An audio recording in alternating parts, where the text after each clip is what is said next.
गेवराईची सत्ता ही जनतेचा, भावनेचा, त्यांच्या एकंदरीत सगळ्या दृष्टिकोनाचा हा विजय आहे. आणि कल जनतेचा स्पष्ट होता. अगोदरच कळालं होतं की जनतेचा कौल हा भाजपच्या बाजूने असणार आहे.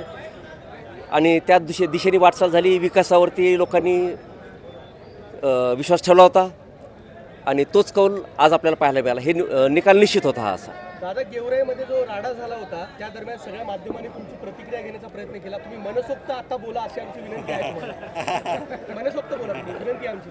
नाही, तो संपूर्ण निवडणूक तुम्ही माध्यमांपासून जरा दूर राहील. माध्यमांपासून दूर राहायचं नाही, कारण तेवढा वेळच नव्हता आणि एकंदरीत प्रक्रिया ही निवडणुकीची असल्यामुळे स्वाभाविक होतं त्या गोष्टी.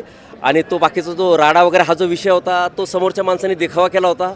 एनकेन प्रकारे त्यांच्या पायाखालची वाळू निसटली होती आणि जनतेची दिशाभूल करायची म्हणून हा सगळा प्रकार खोटा आरोप वगैरे करून त्यांनी प्रतिमा मलिन करायचा प्रयत्न केलेला आहे. गेवराईमध्ये तुमची दहशत आहे आणि ही दहशत संपून आता विकासाला साथ द्या असं आव्हान करण्यात आलं होतं राष्ट्रवादी काँग्रेसकडून. दहशत मला वाटते विद्यमान आमदाराची आहे आणि त्यांच्या कार्यकर्त्यांची, माझी नाही.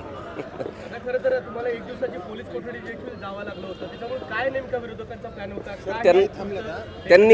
त्यांनी ती जाणून बुजून खोटी केस केली. त्याच्यामुळं सत्तेचा त्यांनी उपयोग केला, गैरउपयोग केला, म्हणून ह्या सगळ्या गोष्टीला सामोरं जावं लागलं. मला फक्त विकास आणि विकासच माहिती आहे. चांगला जनतेने कौल दिला आहे हेच मोठं उत्तर आहे. आणि समोरच्यांनी काय आरोप करावे आणि सतत त्याला काय उत्तर देत राहावं ह्याच्याकडे माझ्या काहीच माहिती नाही आहेत.